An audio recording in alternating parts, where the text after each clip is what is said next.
Olá, muito bom dia a todos. Muito obrigado pelo convite. Eu sou jornalista, meu nome é Heródoto Barbeiro, trabalho na Record News, que é uma empresa do Grupo Record, que está aqui representada, e quero agradecer a gentileza do convite. Para mim é uma honra estar aqui. Eu vou mediar esta segunda leva de debates do 4º Congresso de Todos Juntos contra o Câncer. Inicialmente, eu queria dizer o seguinte: o vídeo que nós apresentamos agora é parte da ação do câncer na mídia. E, obviamente, você também tem uma oportunidade de subir ao palanque e contar suas iniciativas em prol da luta contra o câncer. Então, nossa sugestão é que você vá até o foyer aqui ao lado, chamado Ballroom, e conte para todos o seu trabalho. O tema deste nosso painel é Pacientes no Controle, Atitude Exige Coragem. Este painel é organizado pela Federação Brasileira das Instituições Filantrópicas de Apoio à Saúde da Mama, a FEMAMA. Quando o câncer é descoberto, é normal sentir medo e insegurança, mas enfrentá-lo ativamente é um importante ato de coragem. Incentivar pacientes de câncer e seus familiares a conversar com a equipe médica, aproximar-se das instituições de apoio e conhecer seus direitos são os objetivos da campanha #Pacientes no Controle. Eu vou repetir, o hashtag é Pacientes no Controle, que é idealizada pela FEMAMA. No nosso painel, quero apresentar então já as nossas painelistas, e eu gostaria de pedir a gentileza da presença aqui da doutora Mayra Calef, que é mastologista e presidente voluntária do FEMAMA, a quem eu peço uma salva de palmas.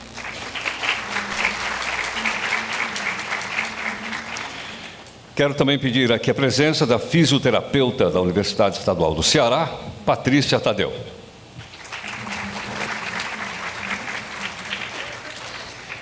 Quero convidar a psico-oncologista do Hospital Moinhos de Vento, que é a Lucy Bonazzi.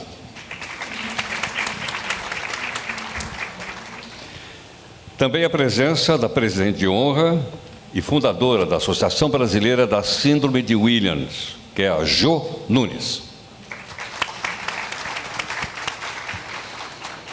E também a presença da paciente e embaixadora do Instituto da Mama do Rio Grande do Sul, a Márcia Fernandes. Eu quero lembrar, então, que nós temos um tempo para cada um dos expositores que foram aqui convidados. Todos poderão fazer perguntas. Nós temos aqui várias coordenadoras que estão nos ajudando, então é só a pessoa fazer um sinal e a gente vai passar o microfone para que as perguntas possam ser feitas. Esse debate também está sendo acompanhado pelas redes sociais. Tá? Isso pode ser postado no hashtag Movimentos TJCC. Esse é o outro hashtag, Movimento TJCC. Então eu vou passar imediatamente a palavra para a doutora Mayra Calef, mastologista e presidente voluntária do FEMAMA. Doutora Mayra. Muito obrigada, é uma honra inacreditável ter chegado até aqui com essa hashtag Pacientes no Controle.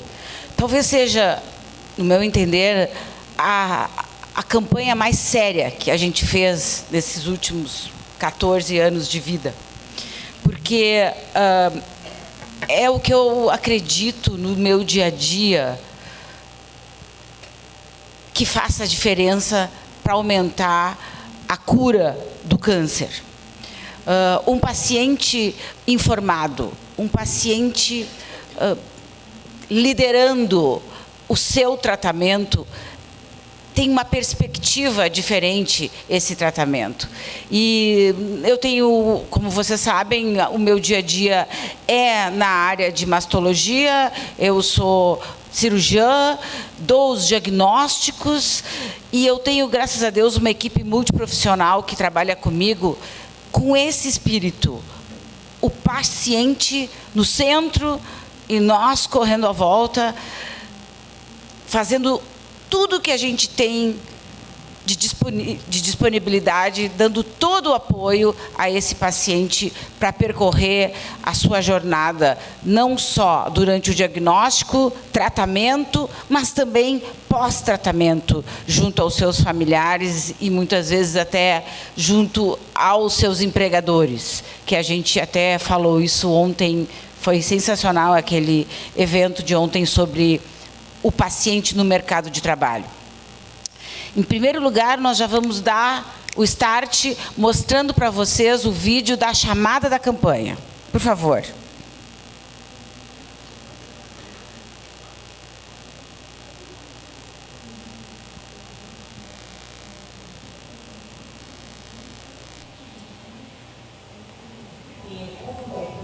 Não é algo que você pode controlar, mas muitas atitudes estão ao seu alcance quando você lida com ele.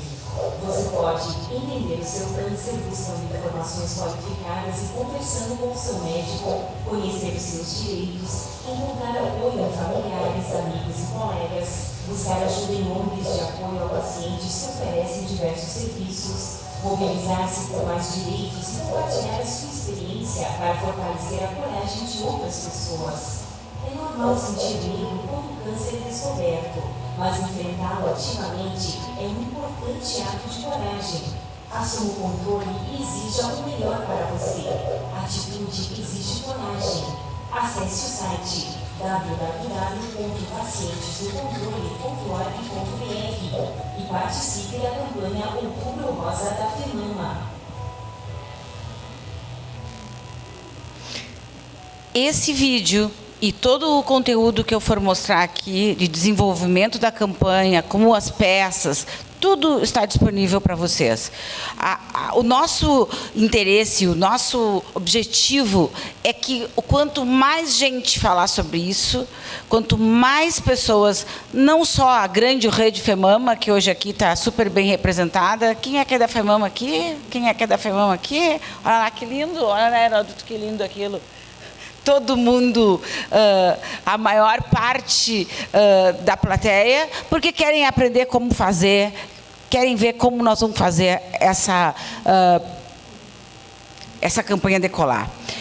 Eu queria só aproveitar, não é isso que eu quero esse slide que mostra a nossa rede, o porquê que a gente trabalha em conjunto, trabalha por menos mortalidade no câncer de mama, por mais acesso ao diagnóstico e tratamento do controle. Se nós formos ver nos países que a mortalidade decresceu nos últimos 10, 15 anos, exatamente por esses dois aspectos, por rastreamento rápido, acesso rápido ao diagnóstico e tratamentos adequados. A FEMAMA já está composta por 70 organizações e tem um espaço de atuação tanto nacional como parcerias internacionais. Nós temos o maior orgulho de ser parte também, ter assento no Conselho Nacional de Saúde, e Todos Juntos contra o Câncer, para nós, é um grande movimento e uma grande bandeira. Atitude exige coragem. Essa ideia estimula que os pacientes com câncer tenham uma atitude e se envolvam ativamente com o próprio diagnóstico e tratamento, exigindo o melhor de si, o melhor para si. Porque aquele tapinha nas costas que diz assim, tudo vai dar certo. Quem é que sabe? É a única coisa que a paciente não quer ouvir. Vamos lá, pensamento positivo, tudo vai dar certo. Acho que é muito importante, e hoje nós vamos dizer que não é isso exatamente o que a gente está falando. Nós estamos falando com o paciente e como ele pode se comportar melhor ou se passar por às vezes, uma jornada, às vezes até uma saga, porque é cheio de dificuldades para muita gente. Cerca de 960 mil casos de câncer serão diagnosticados no Brasil em 2017. Quase 1 milhão de casos de câncer. De acordo com o INCA, aproximadamente 60 mil são de mama. E milhares de pacientes e seus familiares, amigos e colegas vão ter que passar a conviver com a doença, fora todos aqueles que já o fazem. É normal como nós dissemos no início, é normal sentir medo quando o câncer é descoberto, mas assumir o controle, informando-se como fazer isso, ele pode ter uma outra vivência. E nós vamos falar aqui na nossa mesa hoje, porque temos convidados muito sábios nesse aspecto. Eu vou enfatizar para vocês na campanha 3 dimensões de empoderamento do paciente. Porque, na verdade, nós estamos falando em empoderamento do paciente perante ao seu médico, perante ao sistema de saúde, seja lá ele qual for, perante aos seus familiares, aos seus empregadores. O que você pode fazer como paciente? O que os outros podem fazer por você? E o que você pode fazer pelos outros, mesmo sendo paciente? Então, vamos lá. O que você pode fazer? Você tem que entender do seu problema, entender que tipo de câncer você tem, ter uma situação segura, se sentir seguro. Não tenham medo de solicitar segunda opinião. Vamos ensinar isso ao paciente. Ele não está traindo o seu ginecologista porque ele vai consultar o mastologista. Ele não está traindo a primeira opinião porque ele não ficou seguro. Acho que sentir-se seguro, tirar dúvidas sobre o caso com o médico e participar da decisão é o que a gente tem que ensinar para o paciente de câncer. E não deixar que a coisa venha de cima para baixo. Ela tem que estar no mesmo nível. No mesmo nível. É muito interessante até, às vezes, a gente vê o médico sentado numa cadeira enorme, grande, e dão para o paciente uma cadeirinha bem pequenininha lá para ele. Até isso faz diferença. Como o paciente se sente em relação a tudo isso. Então, o que ele pode fazer? Entender sobre o problema. Por exemplo, doutor, meu câncer de mama é de que tipo? A gente sabe que existem tipos. Tem milhares de tipos. Milhares não digo, mas muitas combinações de tipos. Então, perguntar para o doutor que se é um câncer de mama agressivo, se ele é do tipo hormonal, se é do tipo HER2, se ele só está na mama, quais seriam as implicações se ele não tiver só na mama. Eu não estou querendo que vocês peçam para o médico dizer, porque eu às vezes estou nessa situação, coisas que ele não sabe. Ou seja, tem uma informação e daí começa assim, mas doutora, e se? Abre uma chave enorme do se. Não. Tendo a informação concreta, qual é essa informação concreta? E como eu posso entender essa informação concreta? O médico tem que explicar. E sabe aquela máxima que diz assim, quer que eu desenhe? Sim, doutor, eu quero. Porque vocês não nasceram médicos, os pacientes não nasceram cientistas. Então, é importante que não exista aquela ideia de que é uma pergunta burra. Não tem pergunta burra de um paciente. É interesse do paciente saber sobre o seu câncer. Mas qual vai ser o esquema que o senhor está pretendendo do meu tratamento? Como? Será que esse câncer está na minha família toda? Como eu posso saber se ele está na minha família ou não? Eu tenho outras opções de tratamento? Por exemplo, a paciente está no SUS. Essa aqui é a opção ideal para que eu tenha? Existem outras opções? Existem estudos que eu posso entrar? Pesquisa que eu posso entrar? Talvez, porque eu não tenho o tratamento que eu deveria ter. Então, esse tipo de pergunta, no começo eu acho que vai incomodar muitos médicos. Mas nós vamos treinar os pacientes daqui para frente para ter um outro tipo de atitude. Vocês estão entendendo por que eu disse que isso aqui é muito sério? porque ele tem uma conotação de educação do paciente com câncer. Por que o meu tratamento ainda não começou, né, Márcia? Tu vai perguntar isso depois. Tu vai contar pra gente que tu botava a mão na cintura e dizia, mas por que o meu tratamento não começou? Quando a gente lá no IMAMA te disse que já devia ter começado. Mas nós vamos ouvir dela. A gente quer indicar essa cartilha da MUC também como um apoio para saber das leis.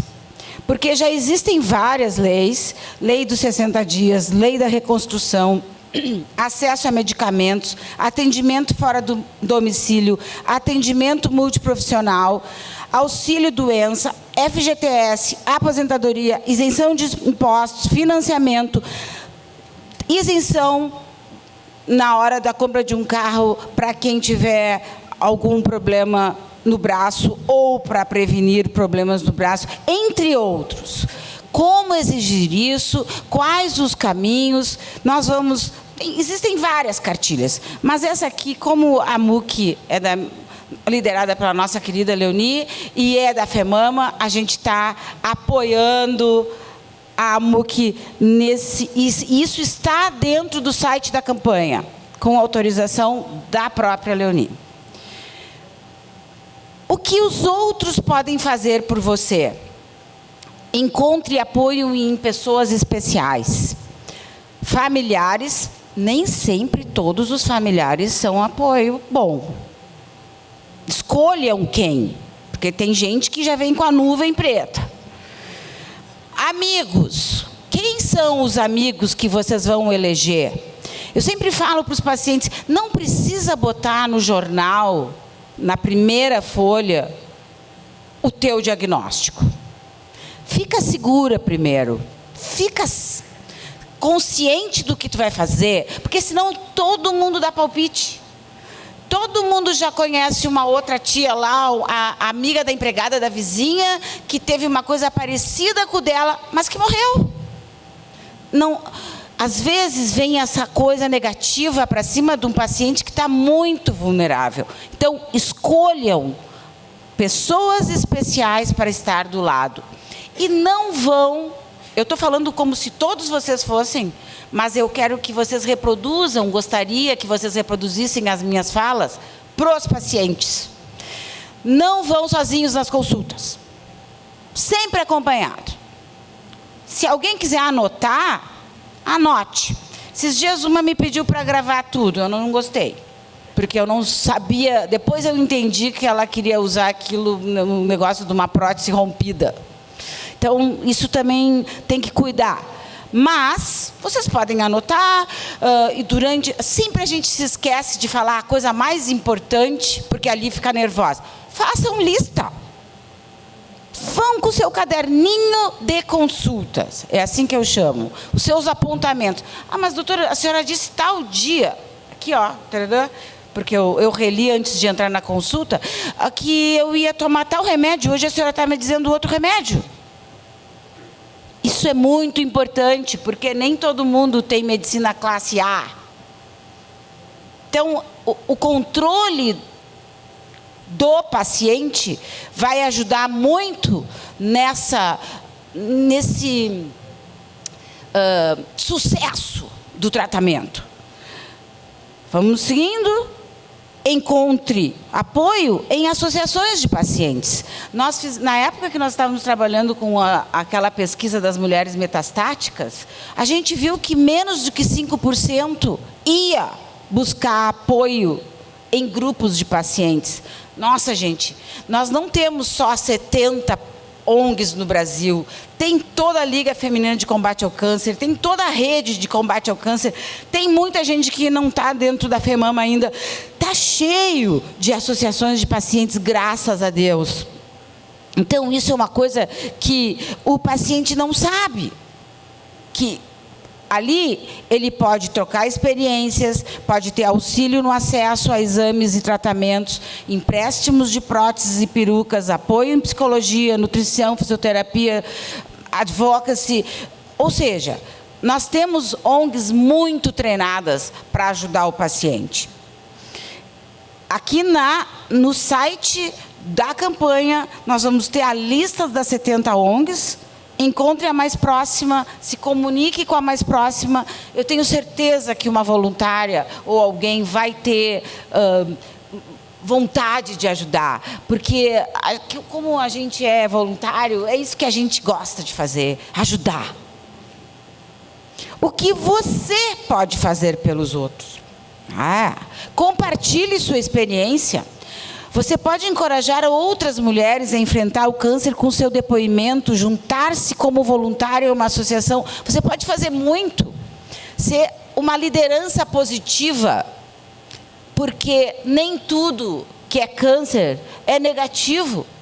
E a gente, às vezes, vê essa carga. Tem que dar um tempo para o paciente. A gente costuma dizer lá no Núcleo Mama do Hospital Mães de Vento, a gente tem a sala, que eu dou o diagnóstico, e depois tem uma salinha lá, com um chazinho, tudo, que é a sala do choro.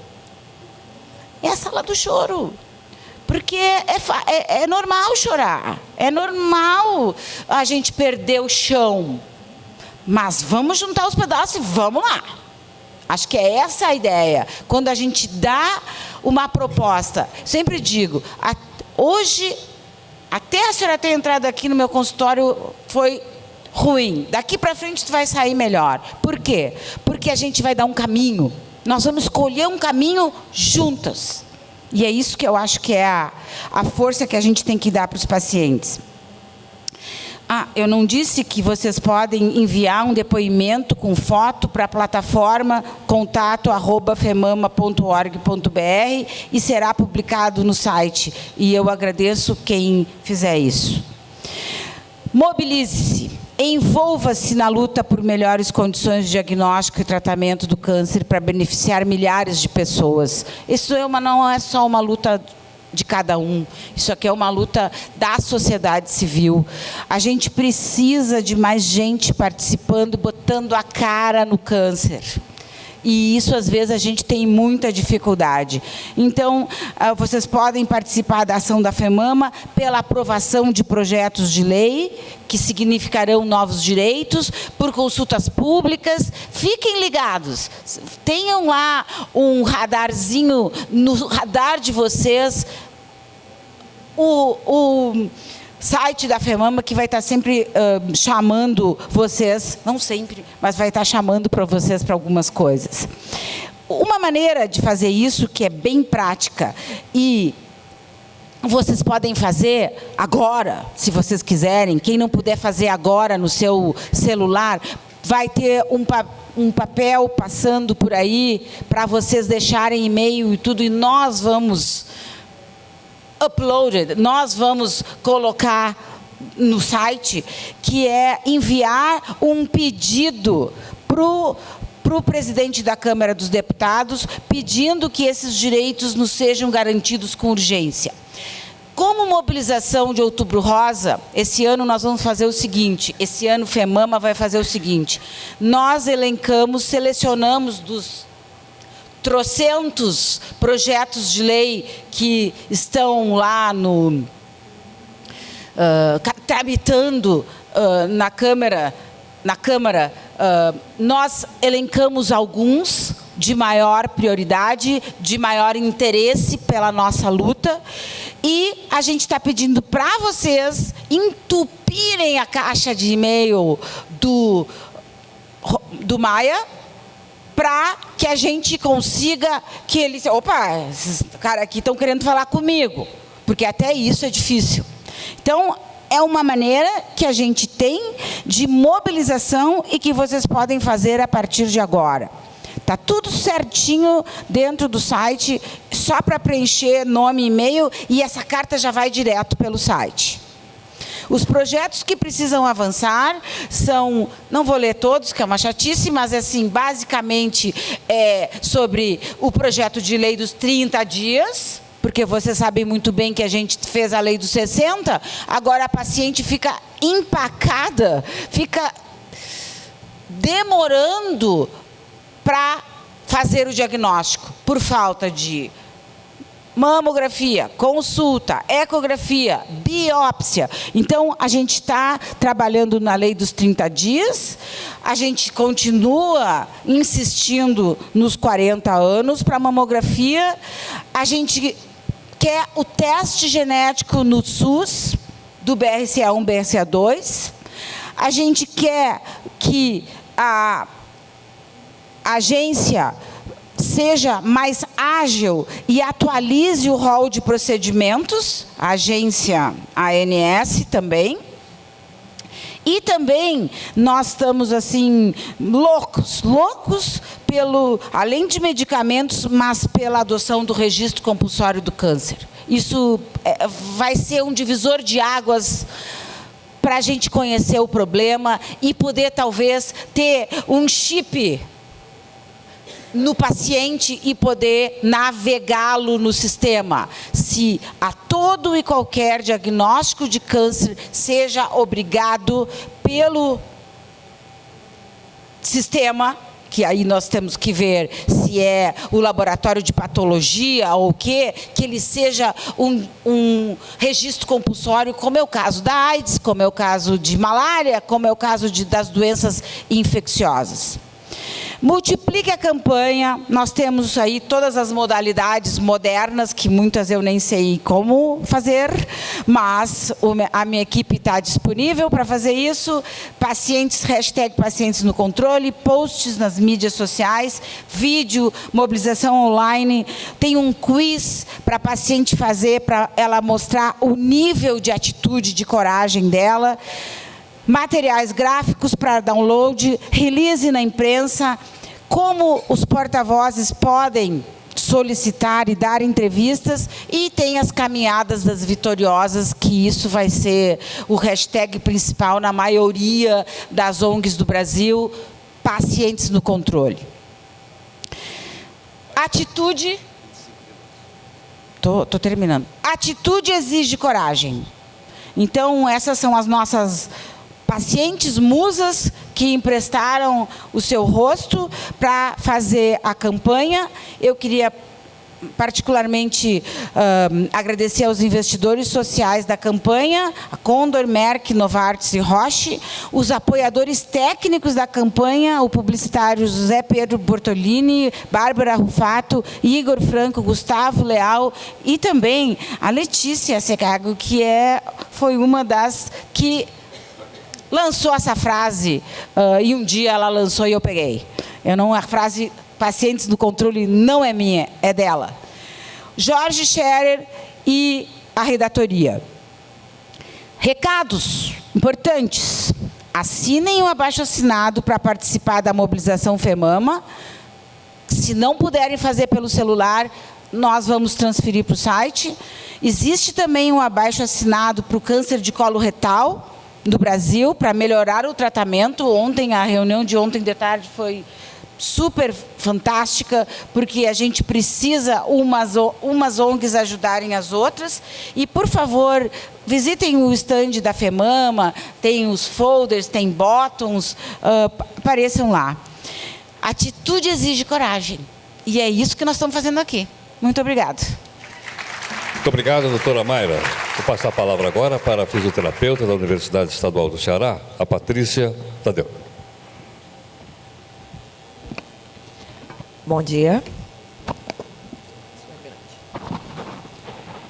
Bom, gente, primeiro eu queria agradecer a FEMAMA pelo convite, né? E aí, quando vocês olham o tema da minha palestra, vocês devem estar pensando o que é que uma fisioterapeuta que saiu lá de Fortaleza para vir fazer uma crítica à prática médica, né? Então, assim, eu queria deixar bem claro para vocês que a minha fala é baseada nos pacientes, certo? Essa fala faz parte da minha dissertação de mestrado, onde eu passei 1 ano acompanhando não só pacientes com câncer, mas também pacientes que têm doenças crônicas, não infecciosas. E aí, durante esse 1 ano, eu convivi semanalmente com eles, né, escutando suas queixas, suas dúvidas, seus problemas, e escutando a opinião deles em relação a todos os profissionais de saúde e escutando todos os profissionais de saúde, não só o médico, né? Porque quando a gente fala de criticar a prática médica, a gente pensa logo na figura do médico. E aí eu pude acompanhar desde lá daquele agente de endemias até o médico. Então eu passei, e essa fala eu queria deixar bem claro que ela é uma fala que vem dos próprios pacientes. Então, gente, a gente fala muito do termo empoderamento. Parece que o empoderamento está na moda, né? As pessoas falam disso, mas será que todo mundo realmente sabe o significado do empoderamento para os pacientes?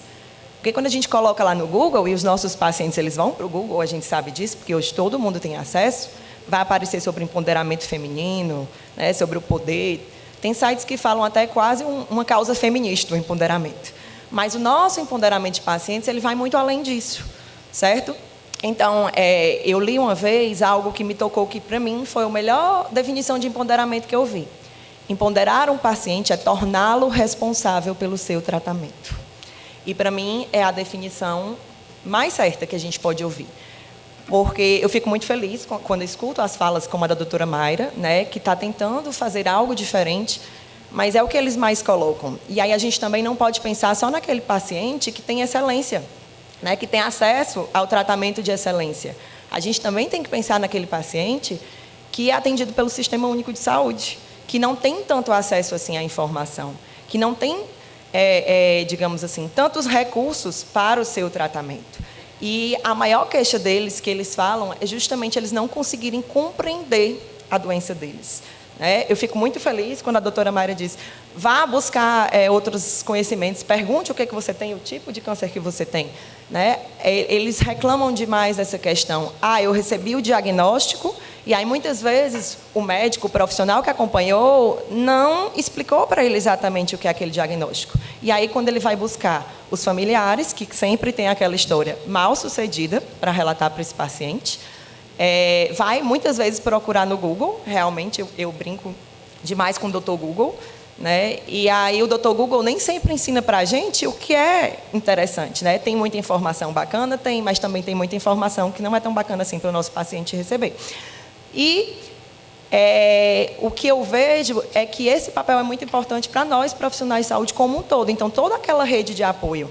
Um paciente que tenha câncer de mama, ele não vai ser só acompanhado pelo médico. Ele vai precisar da fisioterapeuta, que vai estar lá, muitas vezes de uma orientação nutricional, mudanças de hábito de vida, né? Então, nós temos que começar a pensar numa intersetorialidade, certo? E pensar o que é que passa nessa cabeça desse paciente.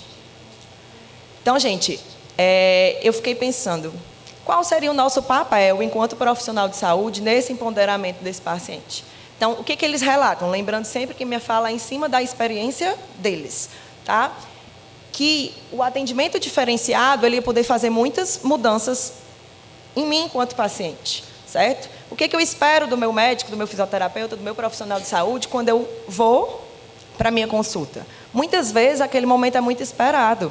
Que ótimos que já existem médicos que permitem que o paciente vá lá com a sua listinha para tirar todas as suas dúvidas. Mas a gente sabe que, infelizmente, não são todos os profissionais que fazem isso.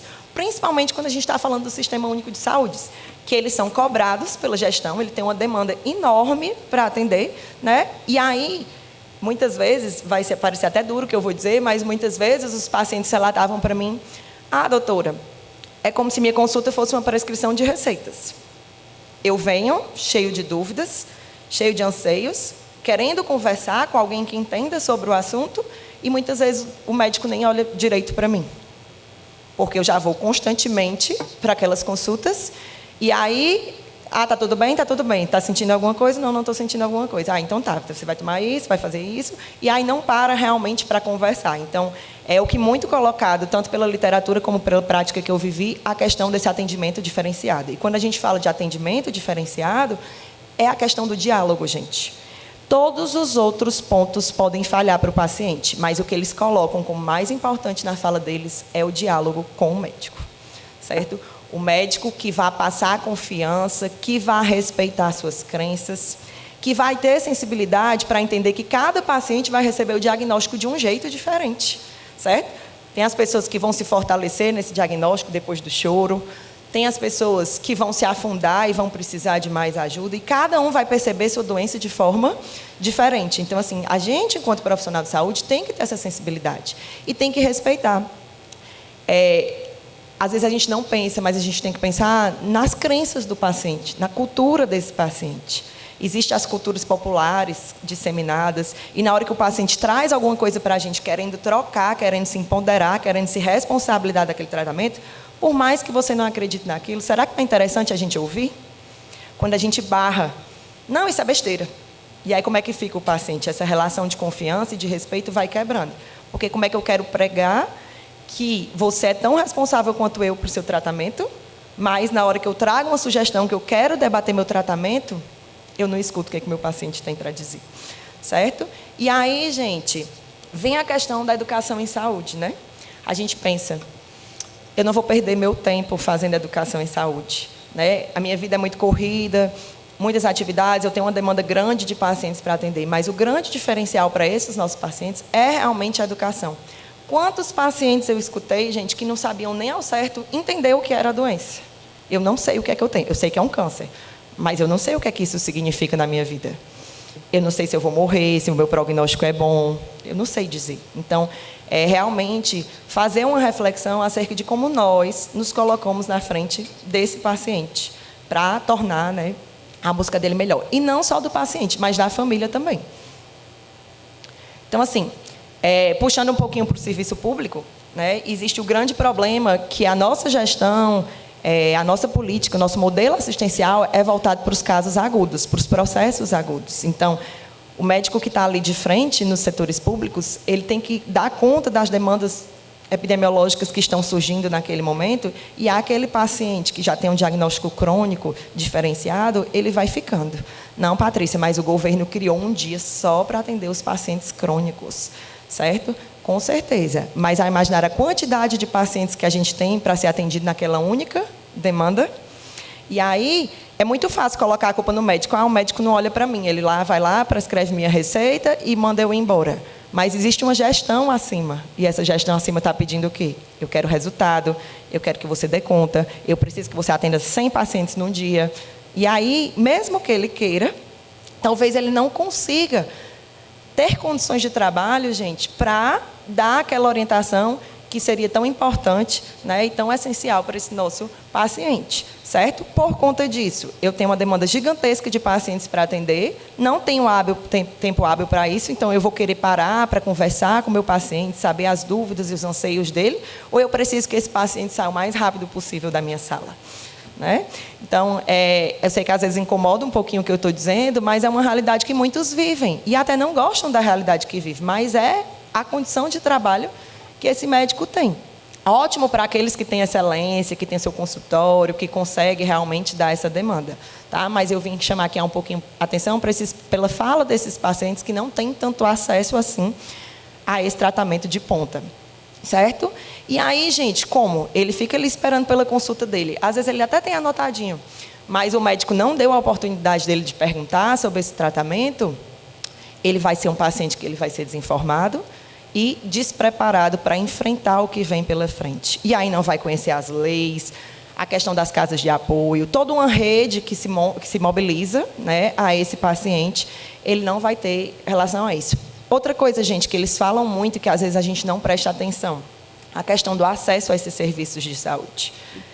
E aí, nem sempre esses pacientes, eles conseguem chegar até aquele ponto de apoio. Então, vou falar aqui um pouquinho para vocês da minha experiência.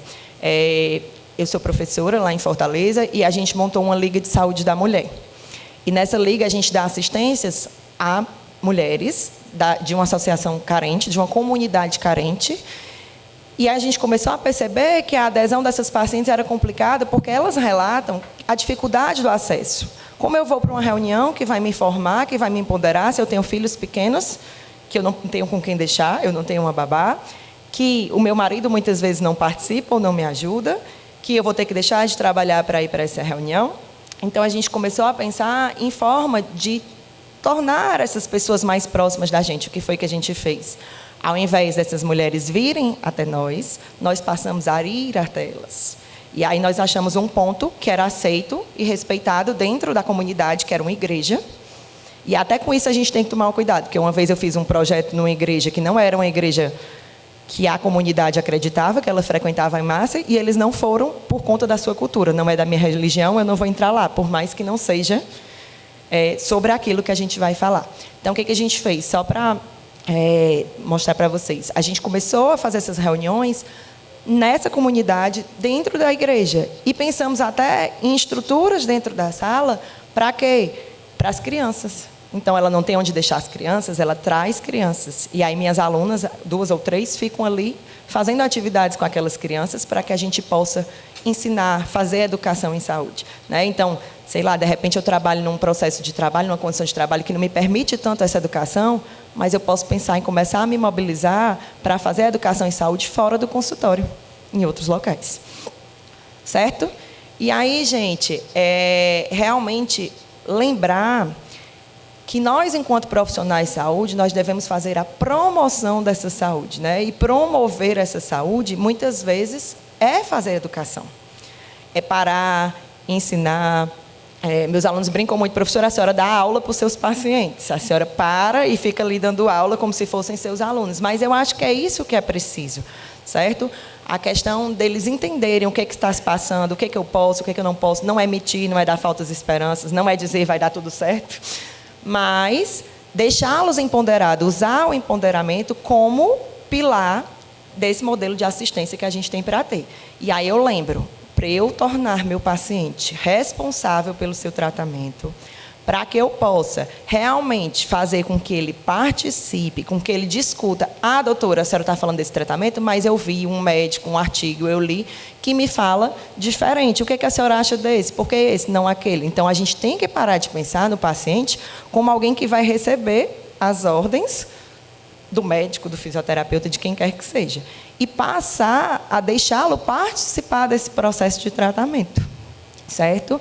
Então, mais uma vez eu digo, né, eu vim no intuito de fazer essa reflexão, tá? E quando a gente pensar em redes de apoio, gente, não pensar em rede de apoio só para o paciente, mas para todo o contexto que ele está envolvido. E aí, eu queria deixar a reflexão da gente pensar muito em autocuidado. Quando a gente pergunta para as pessoas o que é autocuidado, as pessoas falam, autocuidado é eu cuidar de mim. Mas o que eu posso fazer para cuidar de mim? É só eu ir ao médico, está tudo bem, eu tomo um remédio e pronto, eu estou cuidando de mim? Ou é uma série de fatores que precisam estar relacionados com uma alimentação, práticas de atividade física, e que nas minhas redes de apoio para os pacientes eu preciso pensar em todo esse contexto?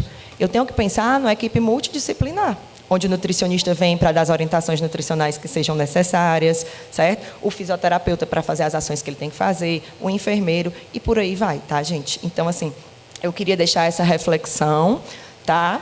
Eu não vou ler, mas eu acho super pertinente. Eu vou ler que vai dar tempo.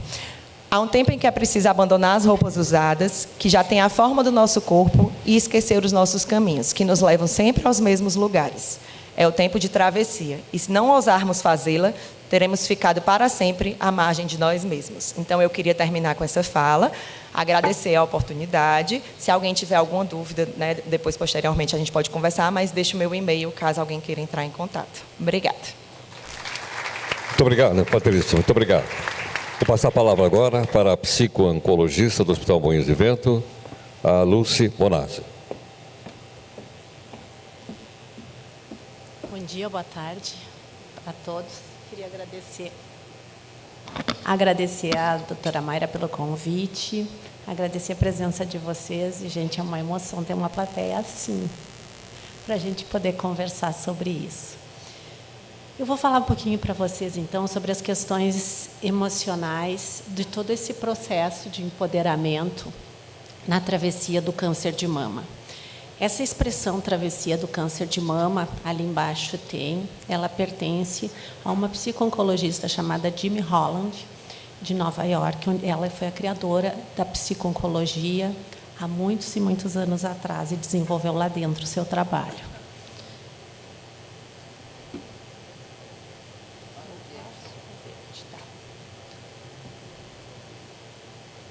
Não, acho que aqui. Ah, tá. Tá. Eu acho que a gente já falou e a nossa fala vai se mesclar um pouquinho, né? O que eu considero, né, que foi uma dos conceitos que mais me ocorre, principalmente, não tanto dentro de uma literatura, embora isso também ocorra, mas principalmente dentro da minha experiência clínica, do tempo que eu já trabalho com pacientes, muito mais com pacientes com câncer de mama. É a questão de capacitar-se. Só que, quando a gente fala em capacitar-se, a gente fala também que, para te poder se capacitar, ou para te poder se empoderar de alguma coisa, tem alguns passos que são necessários. Claro que eu tentei sintetizar pela apresentação, para ela poder ficar dentro do tempo que nós combinamos. Então, assim, o primeiro passo é na questão da informação. Quando a gente pensa no receber o diagnóstico, a gente pensa numa pessoa que, na grande maioria dos casos de câncer de mama, não tem uma sintomatologia que anuncia para ela que ela tem o seu corpo, a sua vida ameaçada. Ou seja, ela não tem a sensação de estar doente, na grande maioria dos casos. O que adoece, então, digamos, adoece no sentido de se altera, em primeiro lugar, é o estado emocional dela. Porque o corpo dela, se ela for pensar no dia anterior ou na semana anterior e no dia seguinte, ele segue com as mesmas sensações físicas. Ela não tem uma sintomatologia que diga para ela. Dentro do hospital, a gente trabalha desde o início em poder acolher do ponto de vista emocional essa paciente, porque a primeira coisa que se altera após o diagnóstico é o estado emocional. Receber informações, quando a gente fala informações, a gente fala de notícias. A notícia de que existe um câncer, a notícia de que ela vai ter que passar por um tratamento, e que naquele momento ainda não se sabe qual é esse tratamento, não se sabe ainda a identidade desse tumor. Então, todas essas notícias vão funcionando como manchetes. Pesquisas mostram que uma pessoa que vive uma situação de ameaça à sua vida, ela tem como predominância os instintos de sobrevivência relacionados à luta, à fuga e um processo acelerado de pensamento, mas não no sentido de um pensamento reflexivo, e sim de uma produção excessiva de pensamentos. Logo após esse impacto, quase como uma forma de se proteger, e como não pode nem lutar contra ainda o que ela não sabe, né, como vai se desenvolvendo, e nem fugir desse diagnóstico, o que acontece? Reduz a capacidade que a pessoa tem de armazenar informações. Ou seja, naqueles momentos iniciais, a memória se altera. E se altera também o processamento das informações.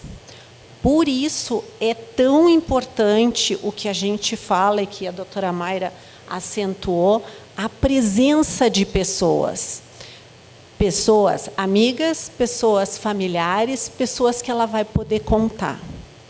Por quê? Porque é quase como se médicos, terapeutas, enfermeira, amigos, familiares, tu tivesse que emprestar tua capacidade de pensar para aquela pessoa por aquele período. Ali na frente, ela vai conseguir se apropriar do pensamento dela, principalmente quando ela começar a passar por um segundo momento, que é se apropriar da notícia. O que é conhecimento? Conhecimento é quando a gente se apropria daquela notícia. Como é que se faz esse processo? Rapidamente, de uma forma muito sintética, é assim: aquilo que eu ouvi, o que isso significa para mim, do ponto de vista do que eu entendi do que eu ouvi. No início, como está alterado o processamento de informações e a memória, ela guarda partes do que ouviu. às vezes, ela não consegue contar uma história toda do que ela ouviu naquela consulta. Por quê? Porque esse é um processo. Uma coisa que a gente tem que poder respeitar muito é entender que empoderar-se, capacitar-se, o processo de empoderamento, ele ocorre desde o momento da informação. Naquele momento em que ela não consegue formular perguntas, ela não consegue pensar, ela não consegue ter uma direção, não significa que ela não está já dentro de um processo de empoderamento. O que a gente acompanha é para ver se esse processo segue para partir para um conhecimento que ela vai juntando as peças do que ela tem e que ela possa estabelecer, num momento posterior, o que a gente chama de curiosidade. O que é curiosidade? Ela parte em busca de novas informações para constituir novos conhecimentos sobre o que ela tem e o que ela vai poder fazer para buscar a cura ou o controle da doença. Na questão de curiosidade, a gente tem que poder imaginar como que é tu ser curioso sobre uma coisa que te dá muito medo. Não é um processo fácil, não é um processo que se estabelece de uma forma muito rápida. Uma das coisas que me chamou a atenção é que curioso vem do latim curiosus e significa cuidadoso, diligente no sentido de ativo, inquiridor e que mantém a vitalidade. Ou seja, quando a paciente consegue começar a estabelecer esses momentos de curiosidade, de querer saber mais, ela volta a fazer o ciclo. Quando ela compreende esta parte, ela busca novas informações, ela constitui isso dentro de um significado que ela entenda, numa linguagem que ela traduz, e ela volta a querer buscar novas informações. E esse é um processo que vai se dando. Por isso a gente fala em processo de empoderamento. Tá? Quais seriam as condições para conseguir tomar uma posse do seu cuidado no tratamento e também após o tratamento de câncer? Como primeiro item, eu coloquei, muito sinteticamente, a questão de características de personalidade e prévias ao diagnóstico de câncer. Ou seja, todas as pessoas têm uma forma de lidar, um jeito seu de lidar com situações de crises e com problemas. Esse jeito dela pode que naquele processo, desde as informações, possa ajudá-la de uma forma benéfica ou pode começar a atrapalhá-la. Geralmente, eu oriento os familiares e os profissionais de saúde no sentido assim, quando tu percebe que o jeito daquela pessoa não está trazendo benefício, não está funcionando a favor dela, vocês podem dizer isto para ela, mas com muito carinho e muito cuidado para que ela não se sinta criticada. Por quê?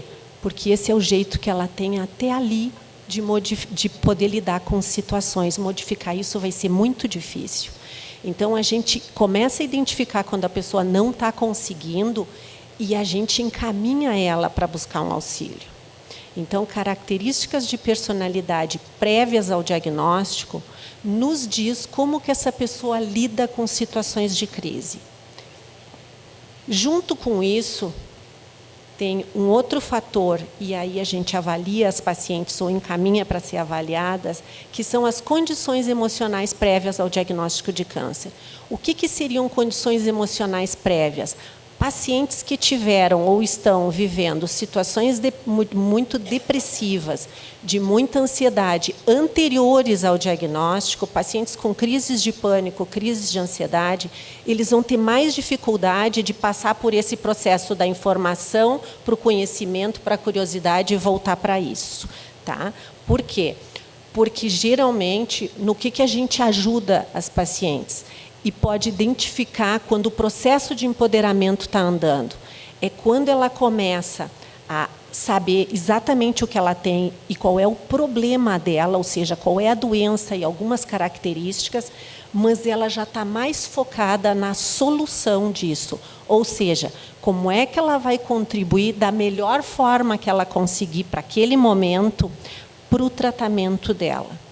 Então, é um ciclo onde ela vai ter que ter momentos de viver as tristezas, viver os medos, viver todos os processos dela e momentos em que ela precisa fazer tudo para poder ajudar no seu tratamento da melhor forma. Quando uma paciente ou quando uma pessoa fica muito centrada que eu digo, com uma duração muito longa ou muito intensa no problema, às vezes nos dá notícias de pessoas que têm um viés mais depressivo. O que recomendamos? Eu não vou falar de todas as recomendações aqui, porque algumas a gente já falou pelo próprio processo, todo o movimento da campanha, que é: não sofra em silêncio. Não creia no velho refrão de que câncer de mama é sinônimo de morte. Não se sinta culpado se não puder manter uma atitude otimista durante todo o tempo. Essa autora fala na tirania do pensamento positivo. O que seria a tirania do pensamento positivo? São essas frases que a Mayra referiu. Você tem que ser forte, vai dar tudo certo, tu não pode ter pensamentos pessimistas, porque a fantasia e o sofrimento vêm porque se eu tenho pensamentos ruins, quem sabe eu não estou ajudando o meu câncer ou a não se curar ou a avançar. Esse é um pensamento quase que persecutório das pacientes de não poder, e eu digo para elas e digo com todas as letras: tu podes ter os piores pensamentos que tu quiseres, nos momentos que tu quiseres, desde que tu te dê conta que tu os tem, por medo, por preocupação, ou por estar vivendo uma situação que naquele intervalo tu acha que não tem saída. Fazer com que as pessoas tenham uma saída forçada, tu condena ela para o silêncio. Por quê? Porque ela não vai poder falar dos pensamentos negativos dela, que são normais, esperados e todos temos. Se eles predominam, é outra coisa. A gente daí não está falando em ter pensamentos normais, esperados para aquele momento. Então, isso é bem importante. Por quê? Porque senão tu começa a criar um outro estresse. Ela fica presa nisso e não faz uma saída espontânea para o processo dela de poder se capacitar. Uma outra coisa é que organize a sua consulta, levando por escrito suas dúvidas, fantasias, medos e sintomas. Isto é uma coisa possível, né? Seja por um diário, por um caderno, por uma agenda, por aplicativos que hoje já tem desenvolvidos. É muito importante, porque qual é a melhor pessoa para poder dizer para alguém o que eu sinto? É ela mesma. Muitas vezes não vai ser numa consulta médica, por várias situações, que ela vai conseguir falar de todas as fantasias. Mas existem várias pessoas dentro de uma equipe que podem ajudá-la. E, se houver entre os pensamentos algum desejo de construir uma teoria para o seu adoecer, faça dela um projeto para a vida. O mais importante para mim é porque, assim, por mais que a gente saiba que o câncer de mama é multifatorial, às vezes, embora eu seja psicóloga, às vezes as pessoas tendem a psicologizar muito as coisas. E a gente poder achar que somente fatores emocionais desencadearam, isso não é uma coisa possível, né? Hoje já se tem pesquisas que falam de depressões relacionadas a alterações de imunidade, mas a gente colocar isso diretamente como um câncer, né, é um pouco perigoso. Uma das coisas que eu sempre tento ver com as pacientes é assim: cada pessoa, quando acontece um evento na vida dela, um incidente, que ela não consegue encontrar uma razão, é natural que ela tente achar uma razão. Muitas vezes, no aspecto emocional, a razão vem assim: eu acho que eu adoeci ou pelo estresse do trabalho, ou do casamento, ou do filho, ou do que for. O que eu digo para essas pessoas, e eu gostaria que vocês pudessem replicar isso, né?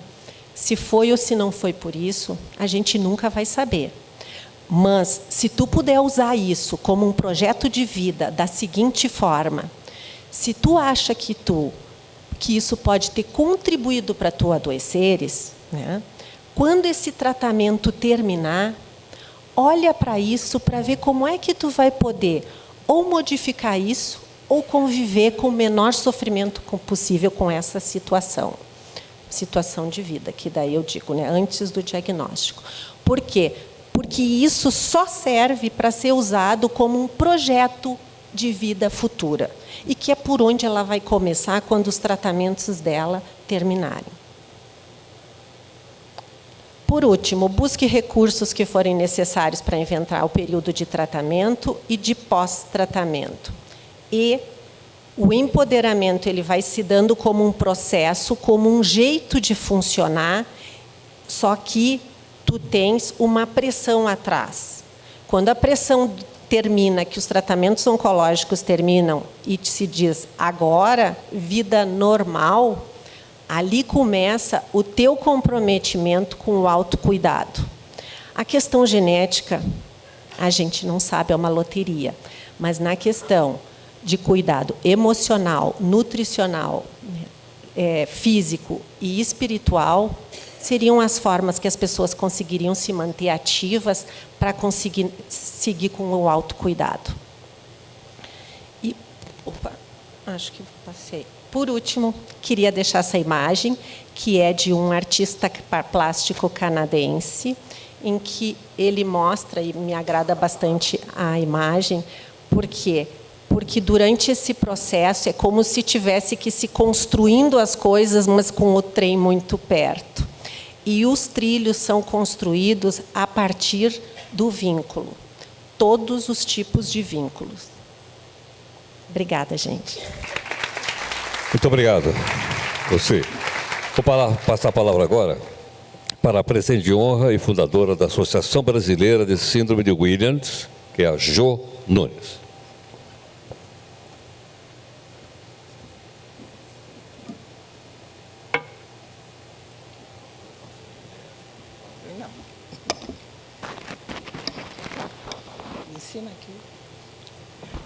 Bom dia para todos. Tudo que foi falado agora, tudo que até agora foi falado, me passou um filme na minha cabeça, né? Eu sou mãe, né? Embora não seja de uma pessoa com câncer, mas de uma doença muito rara, e assim, só muda o nome da coisa, o barco é o mesmo, pode passar. A gente começa assim, o que tem minha filha.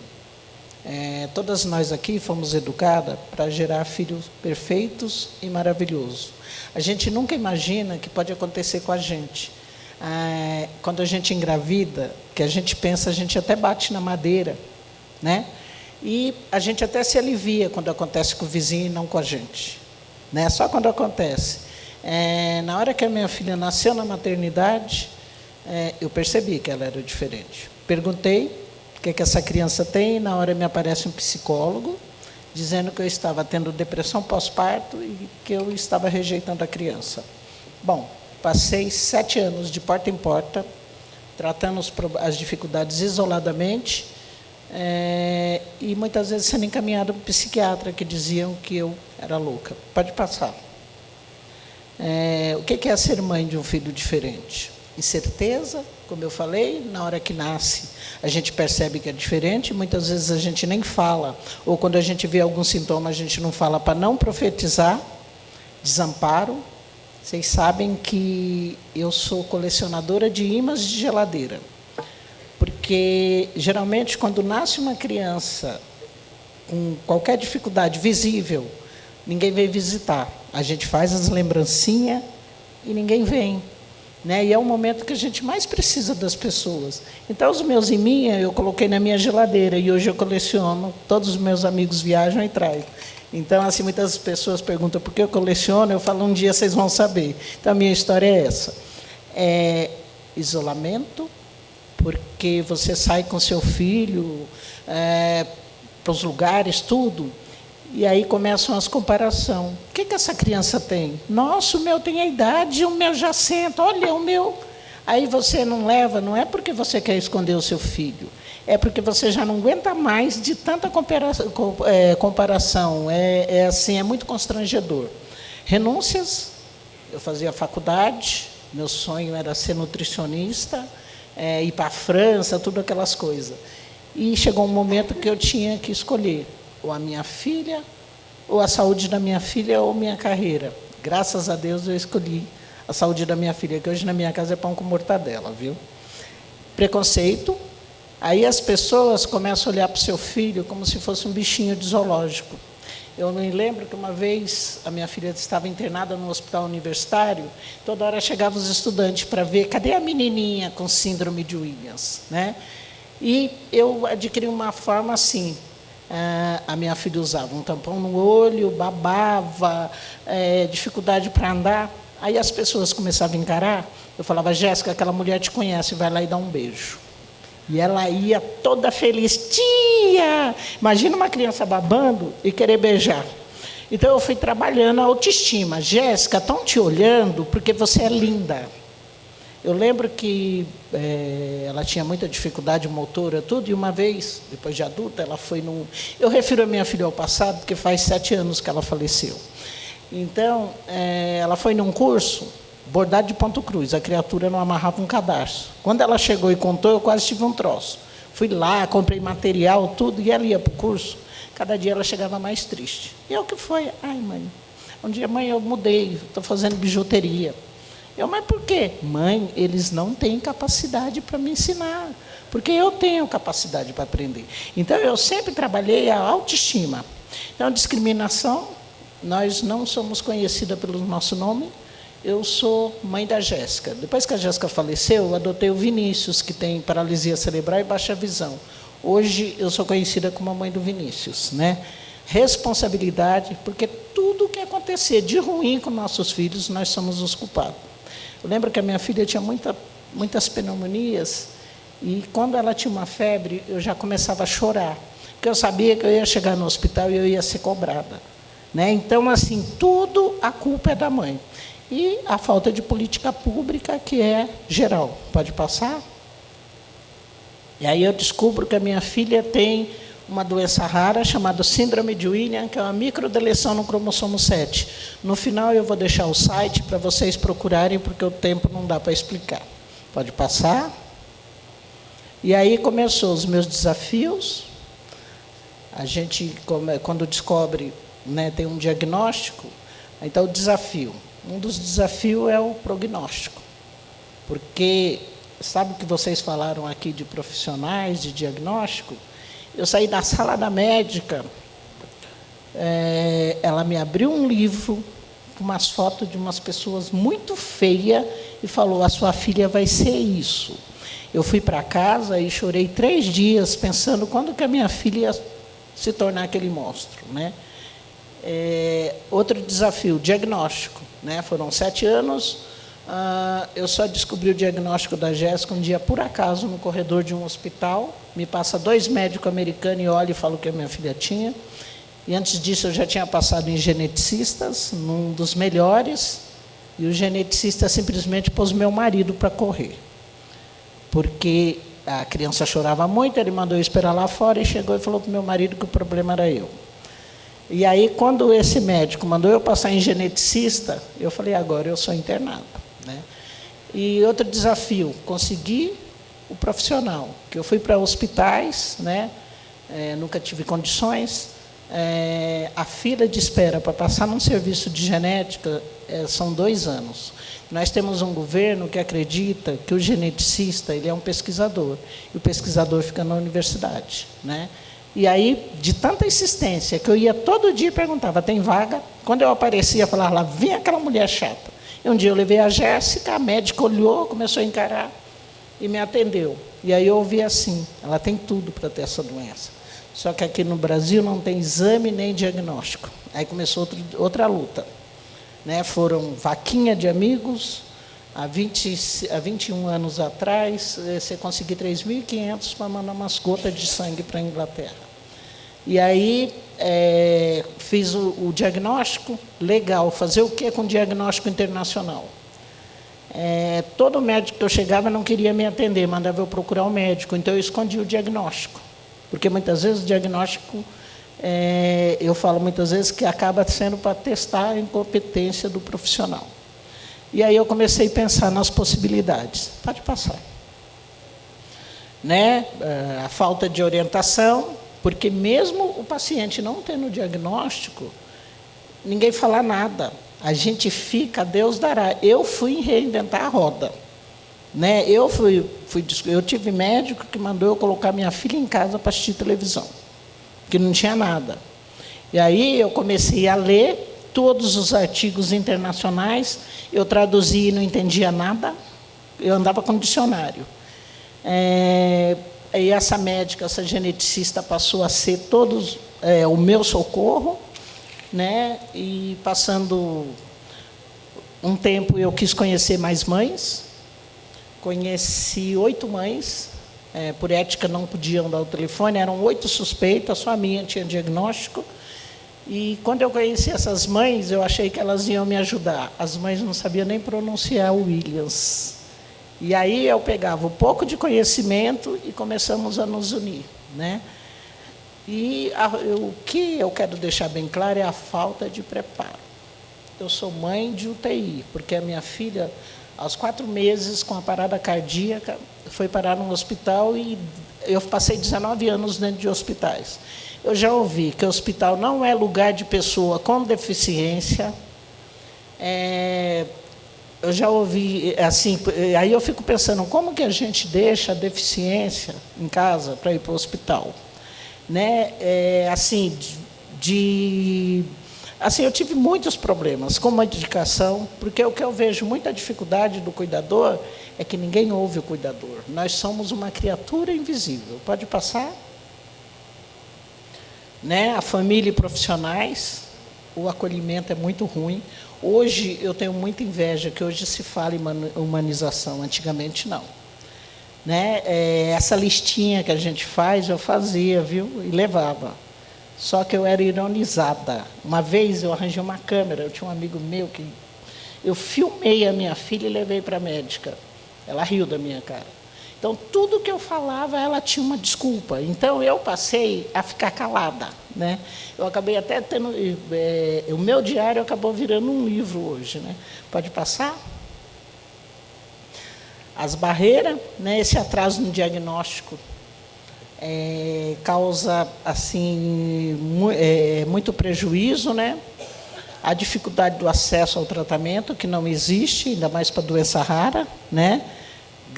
Tem aquela política nacional que nós lutamos tanto e até hoje nada foi feito. A falta de orientação do profissional, a falta de serviço de genética, isolamento do paciente e a família, a exclusão social e a falta de políticas públicas. Pode passar? E aí você começa uma luta solitária. A minha briga, eu fiz já greve em fórum, porque chegou a época da escola, e na minha época era classe especial. O dia que eu deixei a minha filha numa classe especial, eu chorei muito, porque tinha um cara de 35 anos, de 42 anos, e fazia 35 anos que ele estava ali. E como eu tive o prognóstico que o Williams não se alfabetizava, então eu entrei na justiça. A minha filha foi uma das primeiras pessoas com deficiência intelectual do estado de São Paulo, do município de São Paulo, ter o direito de estudar junto com os outros. Isso eu subestimei, porque ela aprendeu. Então, você vai na imprensa, você começa a lutar para ter incentivos à pesquisa, você vê muito óbitos. Nesses 27 anos de luta, eu já enterrei um monte até a minha filha, porque continua não tendo o tratamento, os avanços. Hoje nós temos mais de 76 pesquisas de Williams, e assim temos muita conquista. Pode passar. E aí eu juntei eu e essas 8 mães e fundamos a Associação Brasileira de Síndrome de Williams. E juntas nós conseguimos assim com muita luta, mas nós conseguimos hoje assim muitas coisas, hoje nós somos em mais de 3.500 mães, todas as pessoas suspeitas diagnosticadas. Hoje temos os exames. É árduo, Temos ambulatório, temos parceria com todas as várias universidades de São Paulo, do Brasil. Temos um núcleo, um grupo de pais em cada cidade, né? Nas capitais temos já 6 associações regionais. Pode passar. Né? E aí, com essa união de profissionais, de familiares, a gente temos as trocas de experiência, conseguimos buscar tratamento, buscar de conhecimento, participação em congressos. Então, aonde está falando, tem pessoas, nós estamos lá. Com folhetinho de Williams, o congresso, a gente não consegue entrar, a gente fica na porta dando folheto e está dando resultado, porque hoje, assim, já temos diagnóstico cedo, porque quando nós começamos o diagnóstico era tardio, né? Pode passar.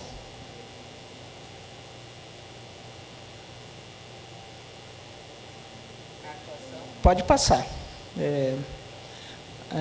E aí, assim, a gente ouve do SUS que o maior empecilho do SUS são associações, que não é para a gente processar o governo, mas se a gente não processar o governo, o nosso paciente morre. Nós conseguimos se juntar a outras associações de doença genética, formamos a Aliança Brasileira de Genética, e hoje a gente briga junto, pode passar. Né, as políticas públicas, né, é importante a gente participar de associações, de movimento, os conselhos é muito importante. Tem o Conselho da Mulher, tem o Conselho do Negro, tem o Conselho da Pessoa com Deficiência, é lá que saem as leis, as políticas públicas, tem as secretarias que a gente pode brigar, tem as câmaras municipal, assembleias, que tem as comissões que a gente tem que estar lá e levantar a mão, escuta, e o meu filho, a minha turma, como é que vai ser? Temos o Poder Judiciário, pode passar. E a minha filha, ela foi a primeira pessoa com síndrome de Williams no mundo fazer um transplante. E a briga foi, o médico virou para mim e falou que jamais colocaria minha filha numa lista de transplante, por conta da deficiência, não valia a pena investir.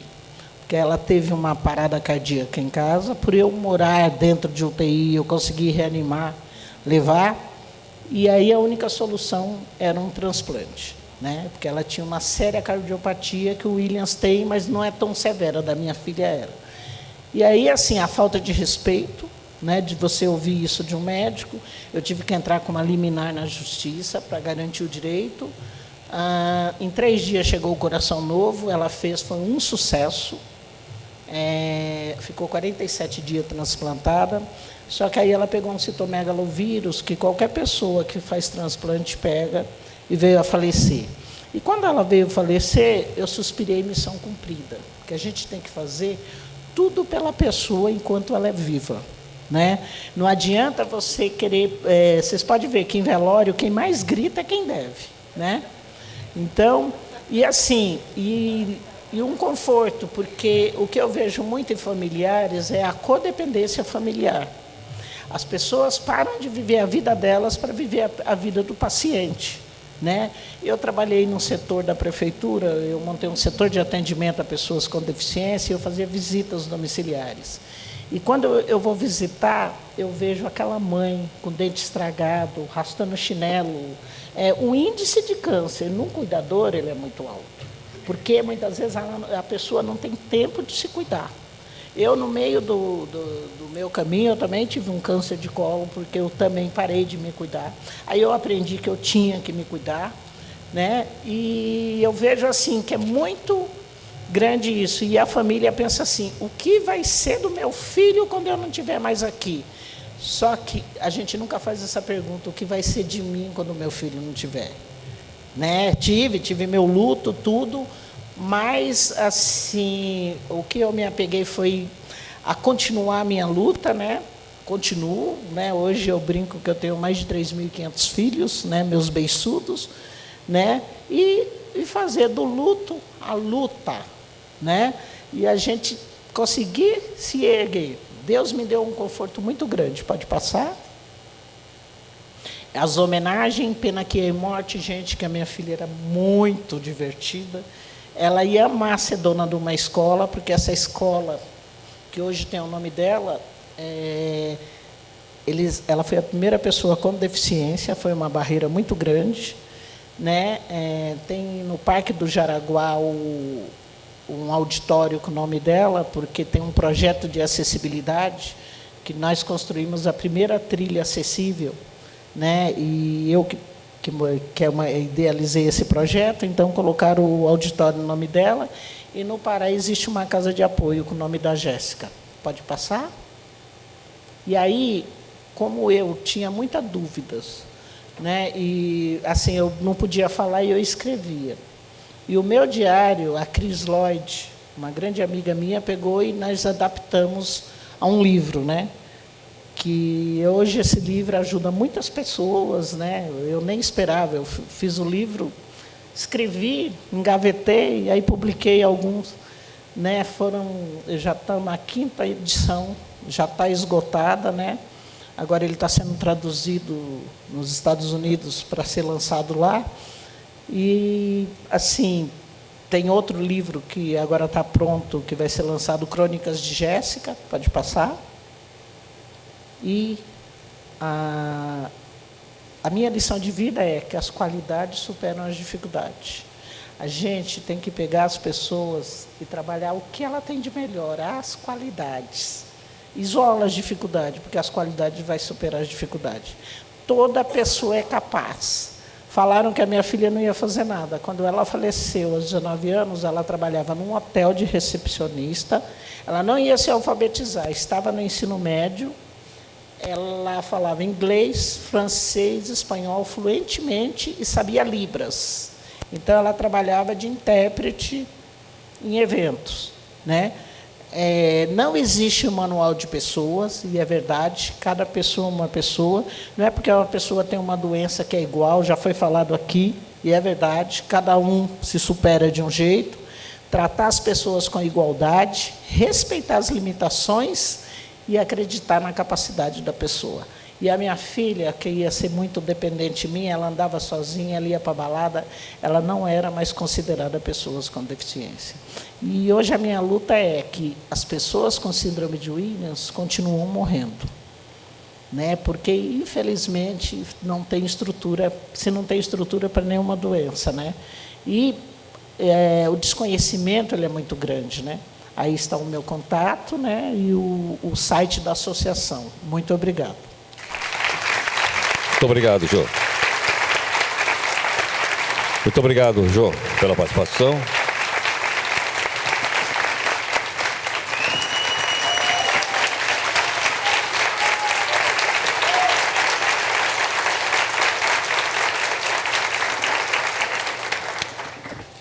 Vou passar a palavra agora para a paciente e embaixadora do Instituto da Mama do Rio Grande do Sul, Márcia Fernandes.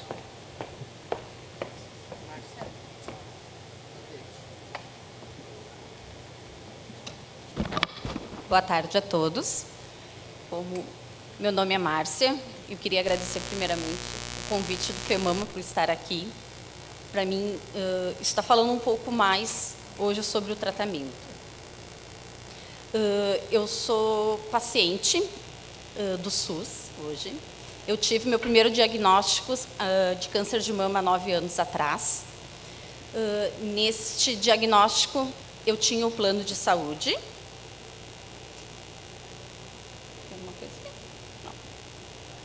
E o que aconteceu nesse período?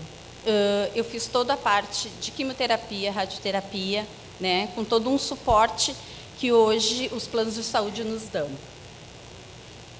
Fiz todo o tratamento por 5 anos. Nesse tempo dos 5 anos, eu tive a cura, eles tinham me dado a cura. Quando completou 6 anos, eu decidi engravidar. Eu tenho uma menina hoje de 3 anos, que é a minha força. Né? E hoje eu vim falar um pouquinho disso, né? De nossa atitude, né? Que exige coragem. Então, eu estou aqui justamente por isso. E eu queria dizer que quando passei por todo esse processo foi um pouco mais fácil, né? Eu tinha apoio de psicólogos, eu tinha apoio de médicos, eu tinha apoio de várias pessoas que tinham o conhecimento. E isso me ajudou a chegar até aqui hoje. No ano passado, em agosto, eu me senti mal, eu senti uma dor nas costas E essa dor nas costas me preocupou. Acendeu aquela luzinha vermelha. Já não tinha mais o plano de saúde e o que me restava era fazer o tratamento e procurar ajuda pelo SUS. Eu fui até uma unidade e solicitei, expliquei o que estava acontecendo e a doutora me disse que eu estava com uma dor muscular. E eu disse, doutora, eu tive há 8 anos atrás um câncer de mama do mesmo lado, representei tudo. Ela disse, não, isso é uma dor muscular.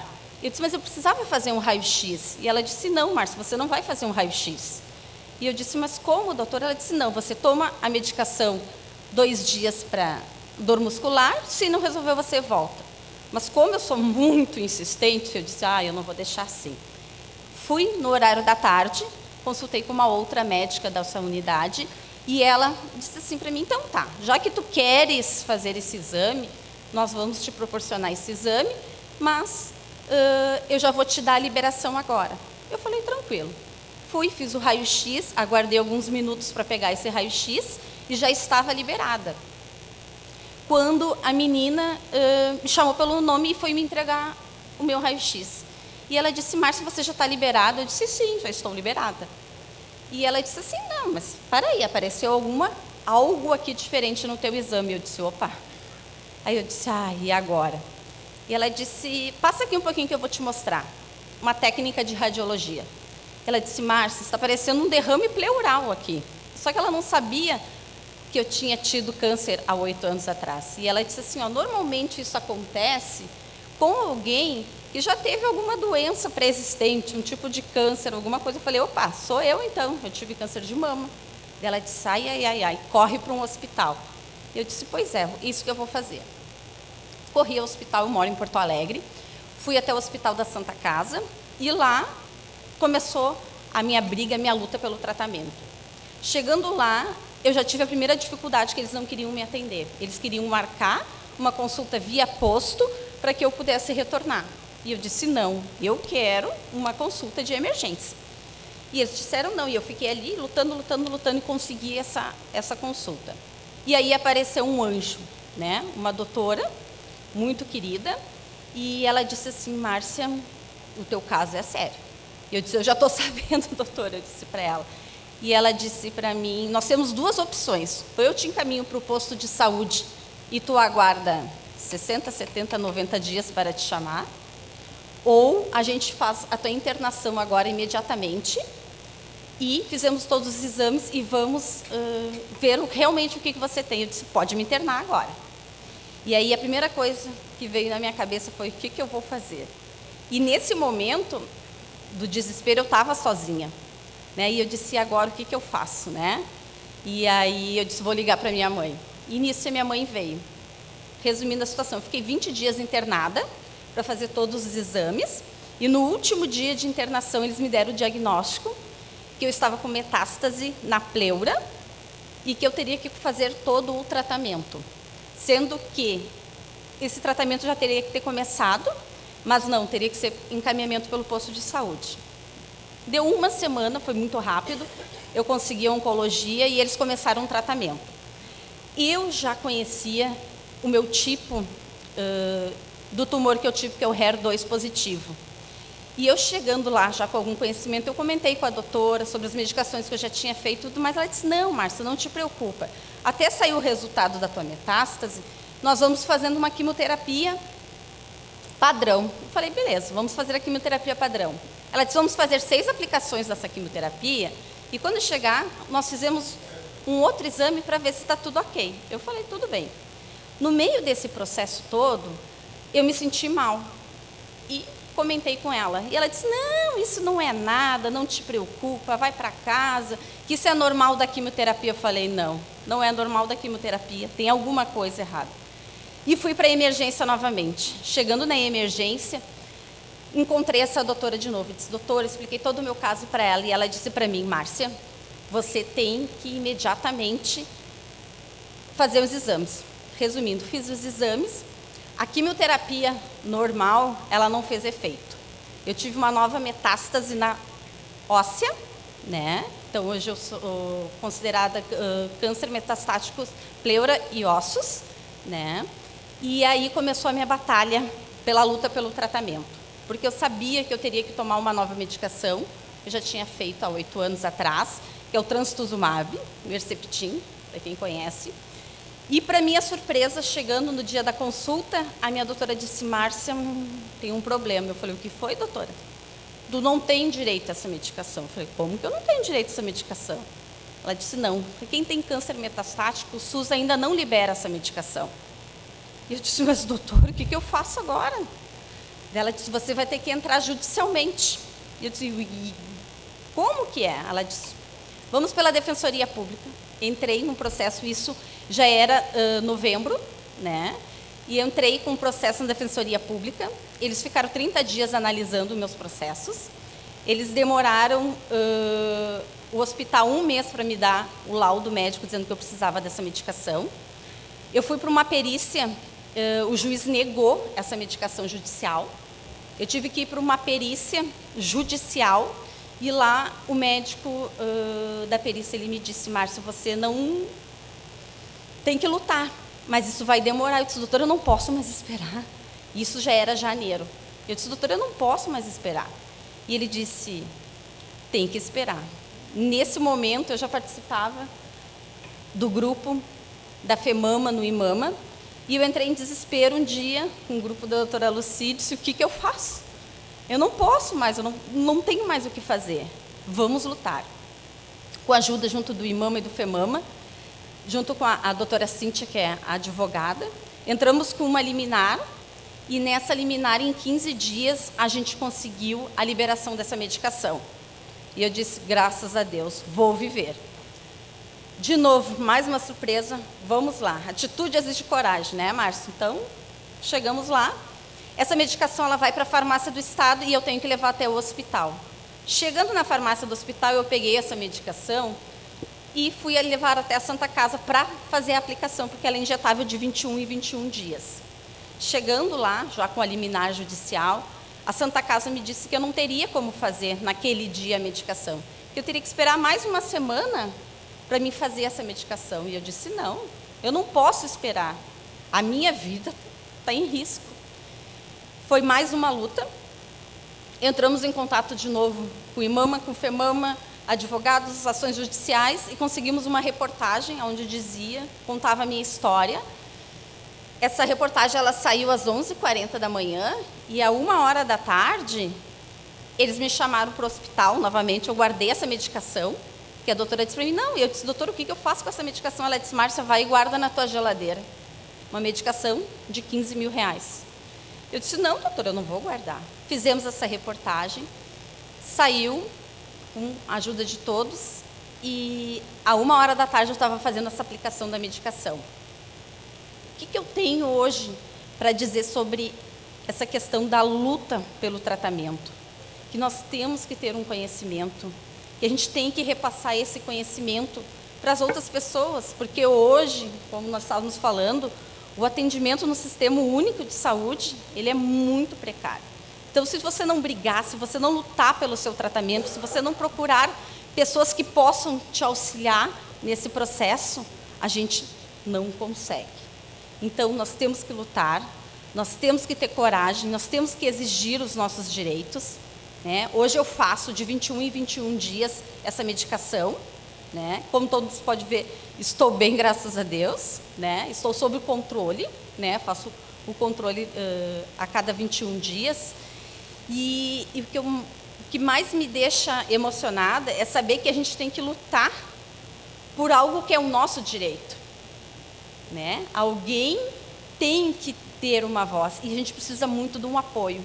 Então, eu tenho muito que agradecer às pessoas que me ajudaram.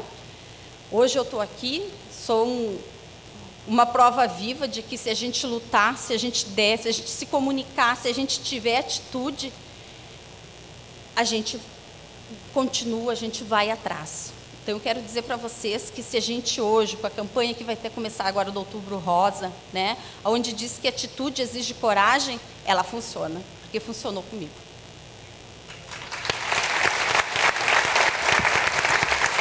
Muito obrigado. Bom, nós temos tempo para algumas perguntas, está aberto o auditório. Eu vou fazer a primeira pergunta. Doutora Mayra, Você lembrou agora uma atitude ativa do paciente. Tá? Mas não são todos os médicos que gostam de ouvir aquilo que você falou agora há pouco.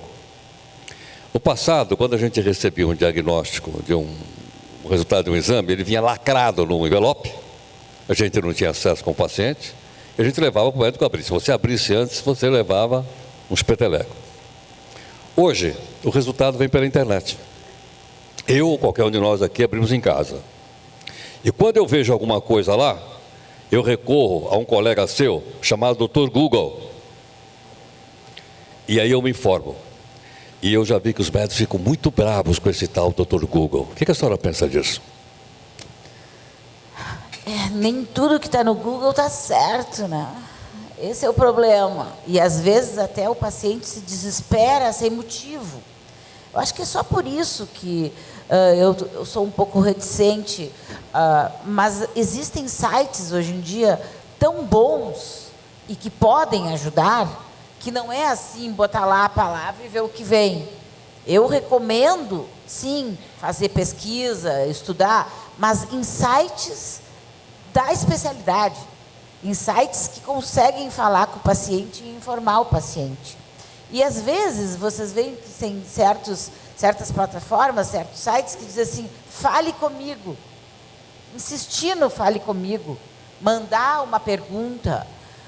Eu acho que nós precisamos nos calçar desses médicos que não querem que a gente saiba das coisas.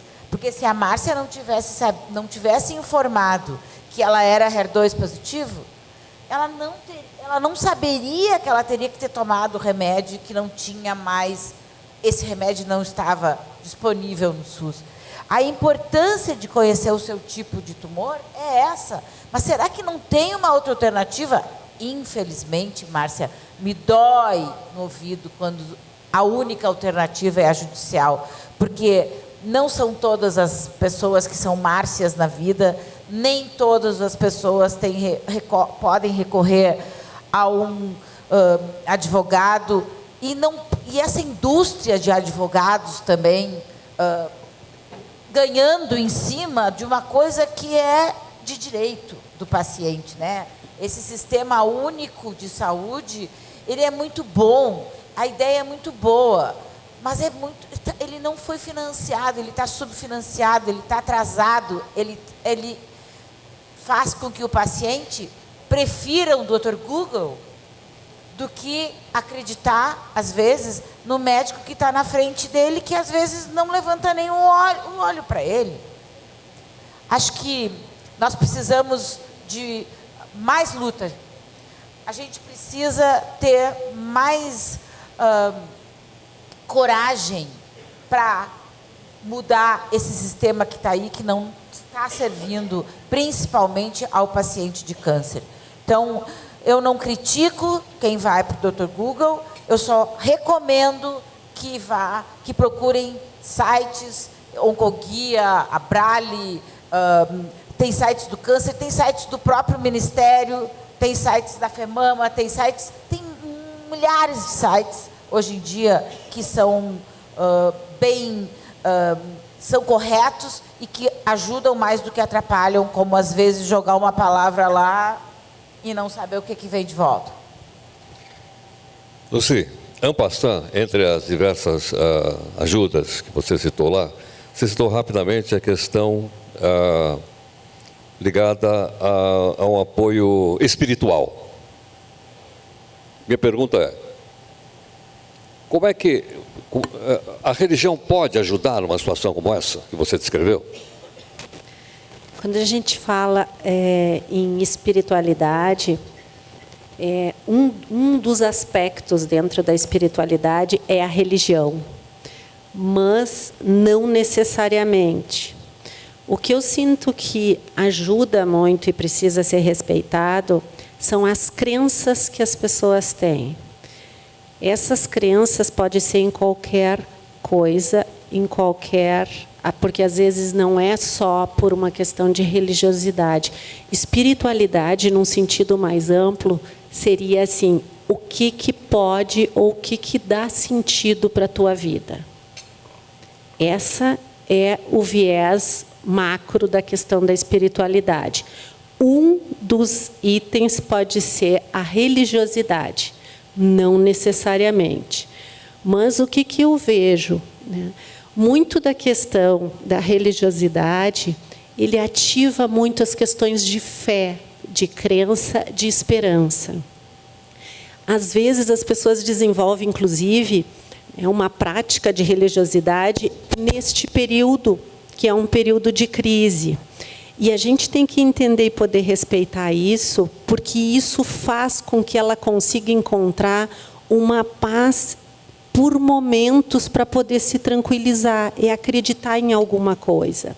Do ponto de vista emocional, a gente não só respeita, como incentiva que as pessoas possam buscar qualquer tipo de prática complementar, desenvolvimento da espiritualidade ou da religiosidade nessa linha.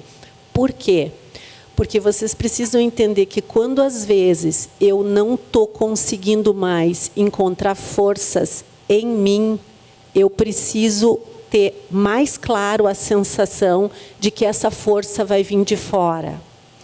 Isto, às vezes, entra também por questões assim de... Às vezes as pessoas dizem cristais, florais e etc. Eu sempre digo, não importa no que tu acredita, se é concreto ou subjetivo, desde que tu possa acreditar nisso como algo que te faça bem e que não te tire do caminho do teu tratamento. Então, tem essa questão para a gente poder clarear em relação à espiritualidade e à religiosidade, mas ajuda bastante. Patrícia, como é que você reagiria se um paciente seu dissesse que está abandonando o tratamento quimioterápico ou qualquer tratamento convencional e dissesse, olha, eu vou optar por um tratamento alternativo de ervas?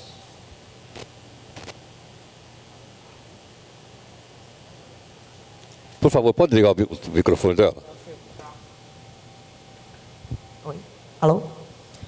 Bom, quando eu coloquei na fala a questão da gente respeitar, né, essa questão dos chazinhos, das ervas, dos cristais, enfim, é porque se eu tenho que ter essa relação de confiança, de respeito, eu tenho que fazer o paciente acreditar que aquilo que ele acredita pode beneficiá-lo, mas com certeza não dá para abandonar o tratamento e se tratar apenas com ervas. Então, eu tentaria fazer um trabalho realmente de conscientização, de explicar para o paciente a importância, né, que ele pode usar as ervas, mas que ele precisa daquele tratamento diferenciado, digamos assim, para que ele tenha sucesso no tratamento dele. Sem descartar as ervas, claro, se não for algo que faça mal, porque a gente sabe, né, que muitas vezes as informações vêm de forma errada, mas eu tentaria realmente fazer aquele trabalho de educação, de conscientização, da importância daquela medicação, daquele tratamento que foi proposto pelo médico, e tentaria convencê-lo, né, sobre a importância de não abandonar o tratamento. E se as ervas, né, não causarem nenhum prejuízo a esse tratamento, incentivaria a fazer o uso sem o menor problema, mas não escolher ou um ou outro, e sim associar as duas coisas.